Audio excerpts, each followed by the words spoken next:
see here. Wow. This band is pretty relevant. Foxtrot family. Who's your team? This is Danny Lee. Doing context. For one, Johnny Foxtrot. A song he recommended for me to check out after he did one for me for my birthday. So, let's get the context. Alright, first off, this is Johnny's channel.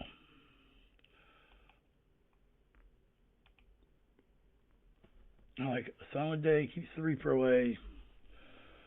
I always thought about the song, don't hear the reaper. I didn't realize he resonated like that. Metalcore, emo, yeah, and different, million different friggin' genres. It drives me crazy, man. It's just hard to keep up with. So Johnny Foxtrot is less than 100 members away from, or subs away from being at 10K. So go show Johnny some love. Let's make that happen for him. And while you're at it, hit the button for me too, because I am a little over 100 away from 5K. So look, put us together, man. We've got 15K. So it's a hell of a family. I like the description here because it hasn't changed the message. It doesn't look like. Music has truly been my first love and ultimate comfort in the darkest times of my life. I wanted to help share and promote the amazing music that has continued and continues to save my life each and every day. When you're here, your family, I always appreciate you, and that's true, he does. There's all his links. I will share them within the, the place down there at the bottom. And this looked, I really want to check that out, but I'm going to check it out at the end, maybe. Hell, let's see what we got here. What's going on, family? Johnny Foxtrot here, and today I'm going to be getting a little bit more personal than I have in my other videos. I'm sure some of you have felt like, I get that he likes music, but what is he really doing here? Well, today, hopefully I'm going to clear some of that up. But in order to do that, we're going to have to start from the beginning. Growing up, my dad was in the military, so I moved around a lot. My childhood was pretty much consumed by the country music hits of the 80s and 90s. And for the most hipster part of my dad's life, bluegrass music. That's pretty much all my parents listened to, and it really didn't grasp my attention. Because we lived in a military base, I got to make friends with people from all over the country. When I would visit at my friend's house, their families would be playing all kinds of different music I wasn't familiar with.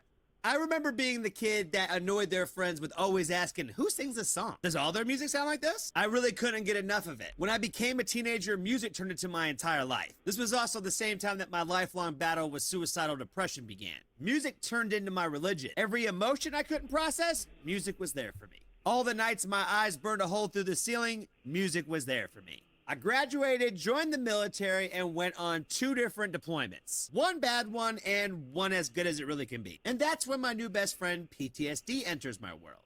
And of course, I completely ignored it like all 21-year-olds do. Of course, this isn't happening to me.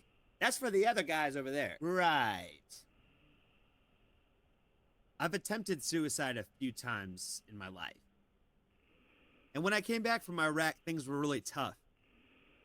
I remember waking up after a failed attempt and listening to December Underground on my front porch in the middle of winter, just chain smoking cigarettes, and I just listened to that album over and over again. I didn't really care how cold it was. Never seen that. That was really the day when music started to become the thing that saved my life. I'm not going to lie to you and say that that was the end of the attempts, but it was the time that I started to remind myself that this wasn't the answer. December Underground is right here. What separates me from you, to live and not to breathe, is to die in tragedy. Those albums have saved my life more times than I can even count. But it did not stop with just a couple of albums, because this is a daily problem we're talking about here. As I mentioned a little bit earlier, I've kind of always had an ear for multiple genres. If there's guitars, drums, and a bass, I'm probably interested. Well, unless it's country music. I do not do that. Nor do I really venture onto the pop songs. We'll get into my issues with the music industry in a different video. But when it comes to my relationship with music, not only did it change, it became the most important thing for my mental health. It became my most necessary relationship. Music affects me so much. I am the guy who picks out a song to wake up to every day. I am the guy who judges you on what your taste in music is, especially if all you listen to is pop or country music.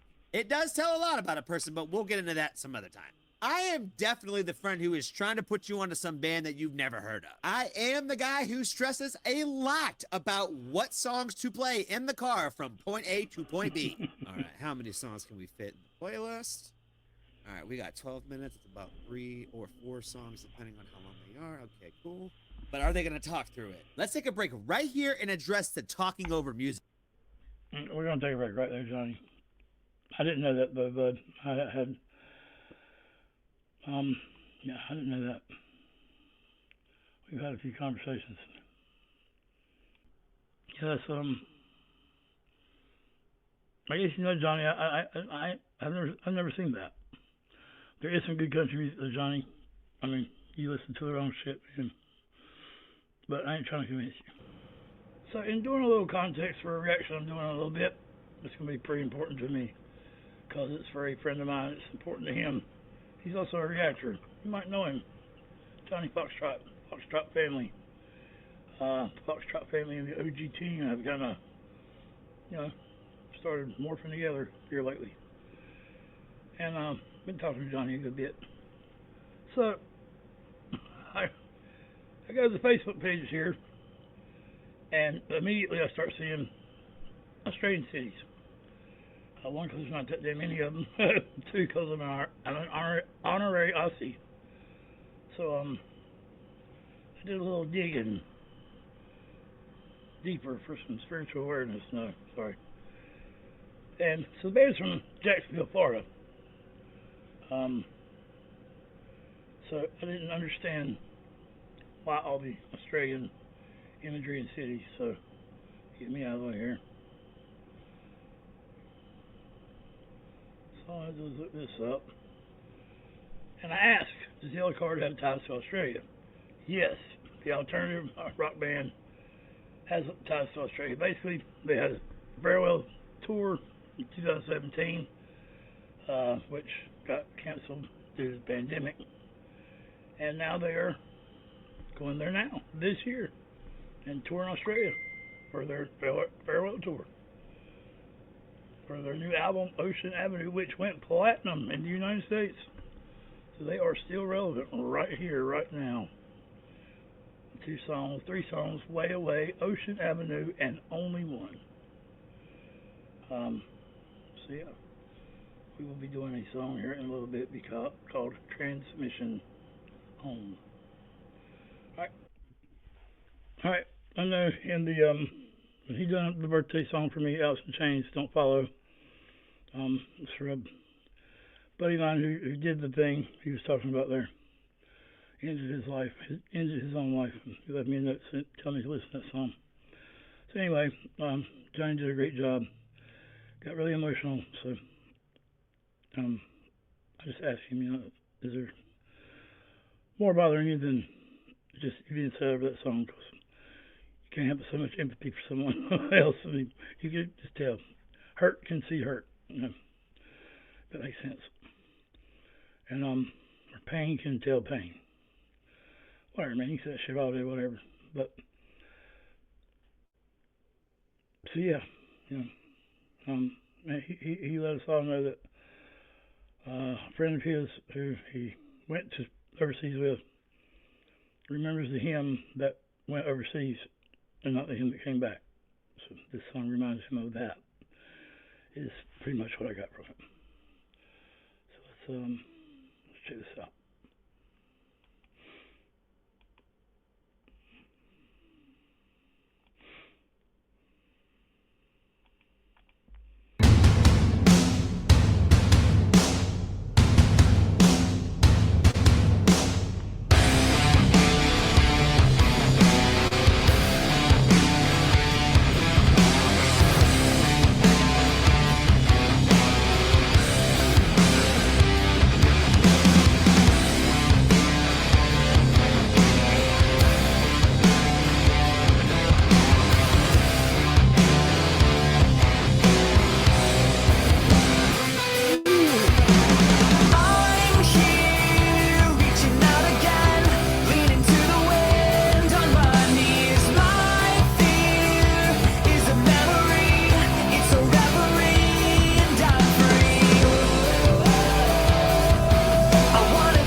being in outer space is a perfect representation for being locked in your head, or being somewhere you don't want to be, or yearning to be home, or if you're in your head, yearning to be anywhere but there.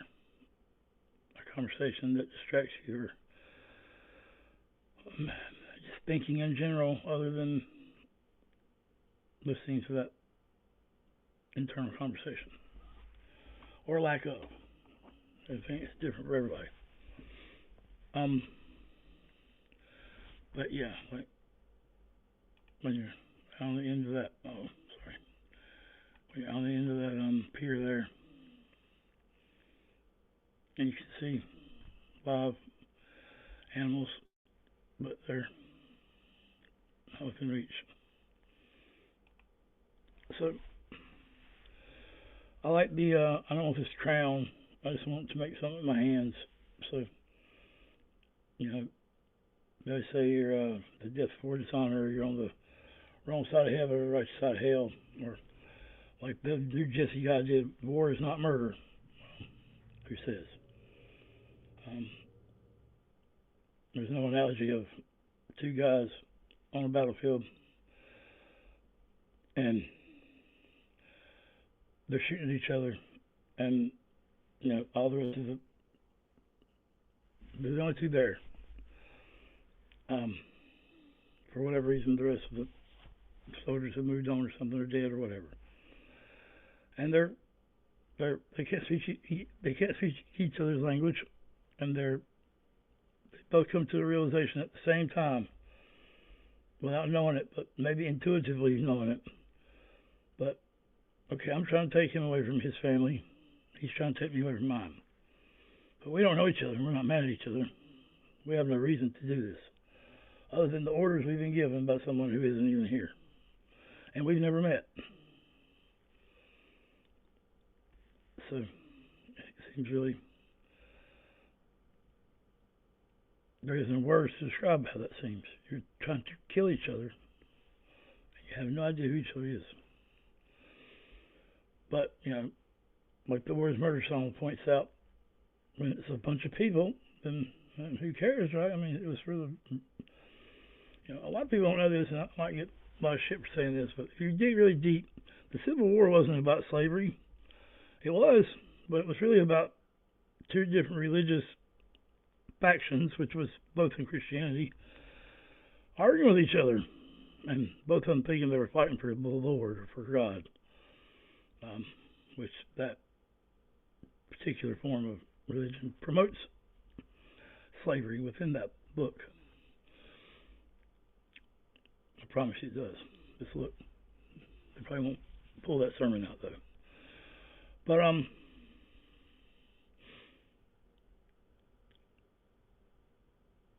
like a love letter home to someone, to let them know you don't want to be there. And a transmission or a vibe you send out into the universe. And fear can be a great thing to keep you alive as a survival instinct. It can also be something that keeps you alive. You don't want to be. So, yeah.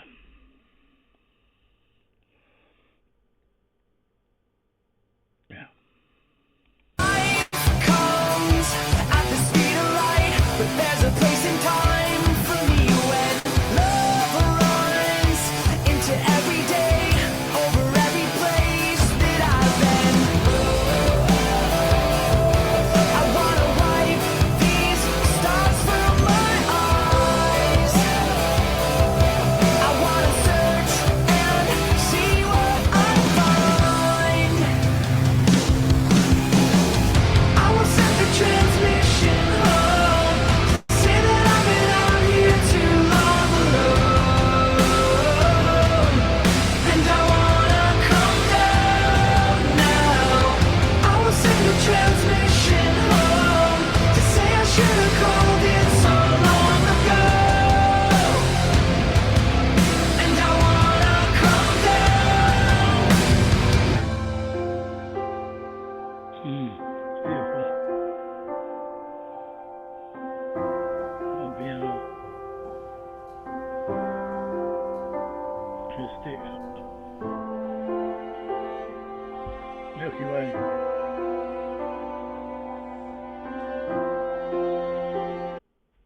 I know transition's coming, but I want to address something first.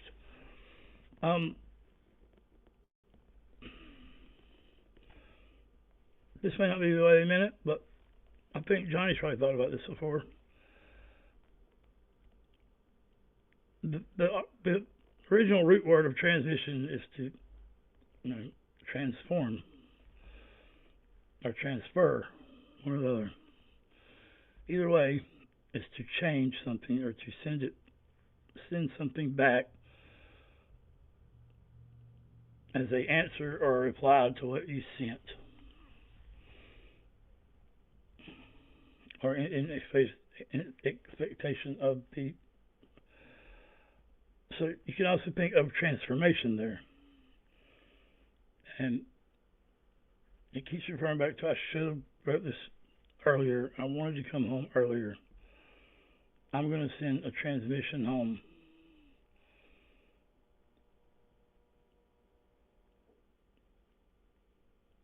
So what came home wasn't the exact same person that went. And this is so hard. I only have one friend that has no more. Same thing. Went 2 tours to Iraq, and he's always angry. But he'll cry when he gets home with me. When he gets home with me. So I think I'm that friend that Johnny's is to him, because also 2 different people went and come back. I think Mike deals with it more with anger, and Johnny deals with it more with music, which is more healthy. And by the way, the song's great. The song reminds me of like 311 or something. It's really good. The instrumentation is great. The drum, the sticks, they're in that breathing period. Lots of music don't do that anymore. It's very fitting that our bands are going to are pretty much going to wrap their tours up soon. I also have the 13th step, which is what you do after 12 steps. And the wrench is really not just a penis. It's about your libido, your heart, and what holds your mind. That could open your mind to talk about whatever you need to. And the lyrics on his arm and the lyrics on my arm are really different. We are eternal. All this pain is an illusion. Funny how. Yeah. Sorry, I was choked up.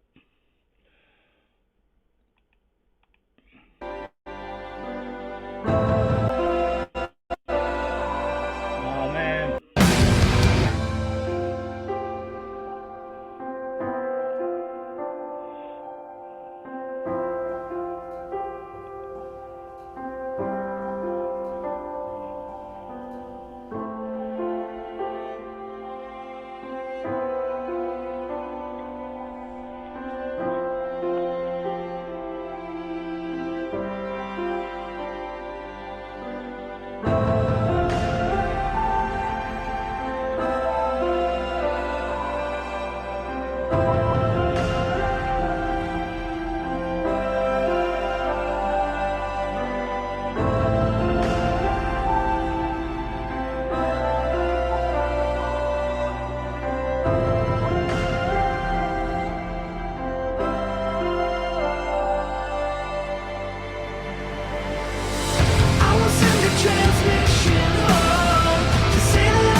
extra layer. Oh, God.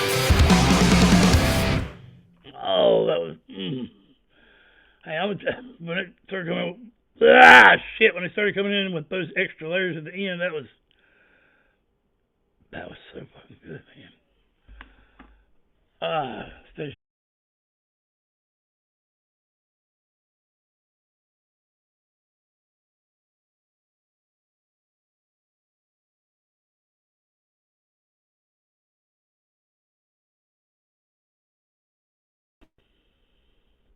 So,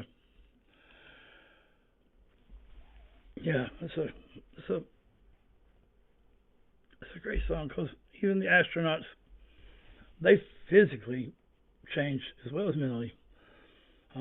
They age differently when they're gone, and which I think you would in combat too, or even not combat, even the threat of combat. In fact, Mike told me a story that when they were getting mortared, and the mortars were a long way away. It was more scary then than it was once it got closer, because then you got more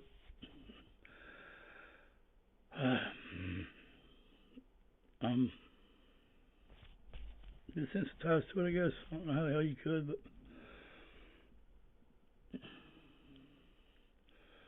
you know, when you have those dreams that you're falling out of planes or you're falling off a mountain or something, and you wake up and you think, oh, God, that was a dream. What if it wasn't? I think that's probably the closest thing we can imagine to what these men go through. And I talk shit about my government all the time, and that's why. It's not the soldiers. It's the war pigs that send them into battle for no damn reason, for greed, for all the things that they fucking say that they're, you know, preaching that they're for, all for. It's not every member of the military. It's the ones that pull the strings to get shit like that done.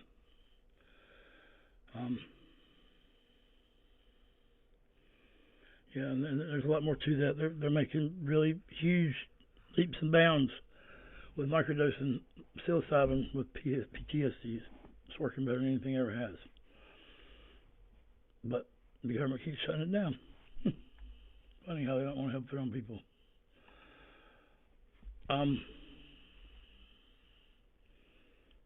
That's why Johnny's music is very important. And music is life, like Danny says, right? And Mike Powell says it's okay not to be okay. And like Freeze Paul said, probably fucking robots walking around them. Yeah.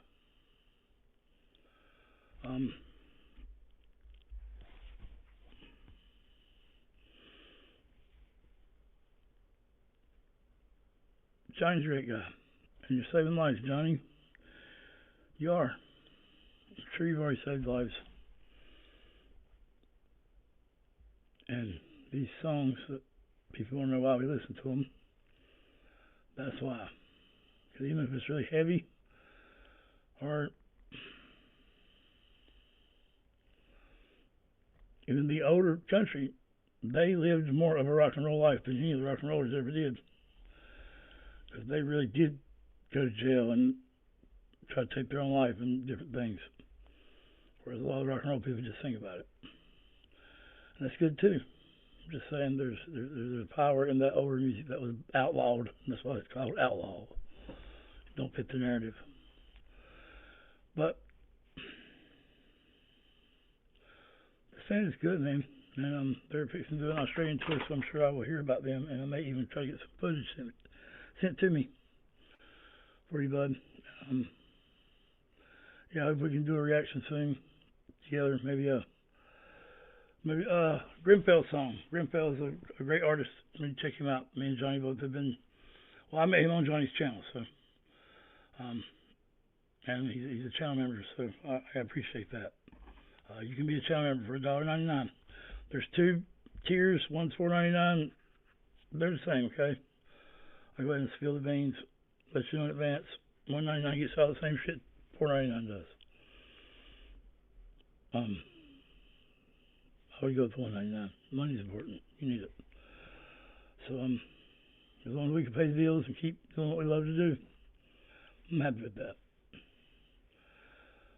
And if I gotta pay some to do that, I will. Much love. Thank you, Johnny. Love you, buddy. I think this song is a healthy thing to do. And I like that sign set I put up a while ago. I'd rather talk to you now than talk to you in that box. Same way families usually don't see each other till those events where we put people in a box and lock them underground alone. I don't know why we don't just give them back to the earth, but anyway, that's a different conversation. So it makes me think. Much love, everybody. Mental health is real. Be a part to start. Let's talk about it. If we don't talk about it now, the ones of us that can talk about it, if we don't, it makes the ones that can't live a worse hell every day. So, music is your best support group. That's what Ray would say. Much love. Hit the wrong fucking button. Do it shot time.